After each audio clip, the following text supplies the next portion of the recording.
June, Thursday. Today has been real messed up lately. I'll start from the beginning. Me and my best friend Riley was just playing the new Twisted Wizard remake around noon. Damn, Greg, these graphics are so cool. Sounds pretty normal for a school holiday would be. Till Riley's phone started making loud beep sounds for some reason. He started to check his phone thinking it might be a message from his parents. As soon as he read what's going on, I saw him slowly went from relaxed and happy to horrified and scared.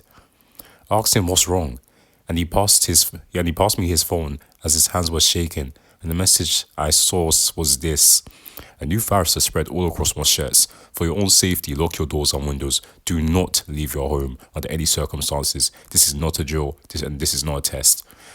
Also said that the virus makes people go violent and attack anyone they see. At first, I thought it was a prank that Rowdy was doing, until he looked at me dead in the eyes and started to shake in complete fear. Then realization had just kicked in. I told him we should lock the doors and windows as the broadcast said, and I said he could stay with us. As we were just about to do our task, my older brother Roderick pulled up in the driveway. He looked scared, which I've never seen him act like this before. As he walked inside and I asked him what's wrong, and Roderick said that his bandmate Bill started to attack his friend Mackie and bite him in the neck, ripping a chunk off. Just as they were about to grab Bill off him, and Chris tried to stop the bleeding, Mackie then got up and attacked Chris. He freaked out and just ran straight to his van and got out of there. I was morbidly shocked just hearing that. I tried to ask some full context of how it started, but he just ignored me. Roderick said we have to barricade the doors and windows because of what he witnessed and think it should be safer. I was gonna ask why till I heard a lot of people screaming from outside and we peeked through the window. Help me, help me. As we peeked through the window, I did what he said with no hesitation. He also started grabbing some wood boards in the basement and started sealing up the house as fast as possible and prayed that those things didn't get attracted by the noise of building. Man, Call of Duty made it look so easy. Then suddenly one of our worst fears came true. Just as Riley was about to put up the last window, as he drew those curtains open and witnessed this. That thing came crashing in, and thank goodness Riley managed to dodge it. Just when it got back up, it saw me instead and charged straight at me. I didn't know what to do, and I just froze out of pure fear. I generally thought that it was the end of my story, as I closed my eyes accepting it was about to happen. Then suddenly, I heard a gunshot. When I opened my eyes, that thing was laying on the floor, dead. As I turned back to see who fired the gun, it was Roderick. He saved my life. He was the last person I'd expect to save me, but it was him. But overall, I was so glad he was there to save me. I thanked him, but he ignored me and said to cover up the last window before more came in. So me and Riley did as he told us. So now we're fully secured. All the windows from downstairs are covered by wood boards. I hear a lot of people scream from outside, and I feel bad for those who are unlucky. But thankfully, we came prepared when it started. Riley asked if we checked the news to see what's going on. As we did, we all got shook to our core. And the fortunate ones who are infected are what people are calling from the media as zombies. We all advise you to find quarantine stations for immediate care and rescue, or stay in your homes. Friday, we didn't get much sleep because of what happened last night. There was a lot of screaming and a rampage across Plainview, and we hardly ever slept. Riley and I literally slept in the bathroom because of it. As of writing this journal, the neighborhood is now quiet. Well, not really, just a few growls and screams sometimes.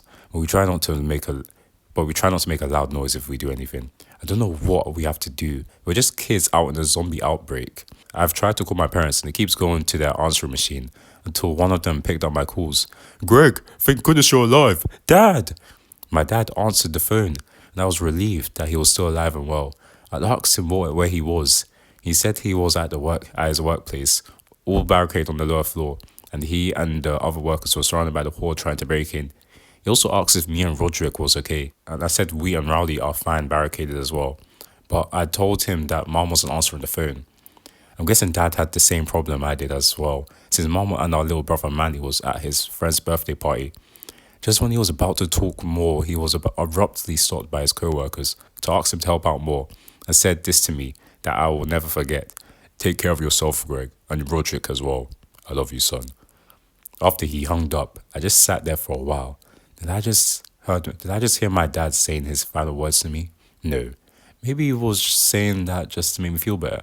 Gotta stay strong. Survive this crazy apocalypse. For dad and mom.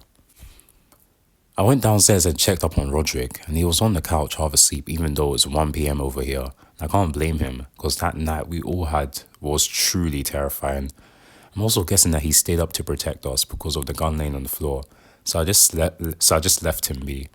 All I did was peek out the windows and saw a few zombies roaming around. Holy crap, is that Bryce? Saturday. Nothing really happened yesterday after I wrote this. Me and Riley were just playing some games all day in the basement, while Roderick was keeping an eye out by those zombies from upstairs. As of writing this today, I witnessed the most effed up crap I've ever laid my eyes on. I was in my room playing Geometry Jump on the PC, and suddenly I heard loud gunshots. I ran down there ASAP, thinking one broke in and Roderick might need some help. But he was standing there looking at the window instead. Relax. I think there's someone out there in the streets. It was one of the Mingo kids, and turns out he was fighting the four zombies against him. He managed to snag a couple of bullets and killed the first one. Sprays. But turns out that gun wasn't overpowered enough to stop the other three, however, and he got ripped apart. Jeez, these are like some Walking Dead zombies. I didn't see what actually happened to him because Roger covered my eyes to not witness him getting eaten alive. After he stopped screaming in pain and the zombies left, we both saw his remains of the aftermath. And my goodness, his entire body and limbs was ripped and clawed apart.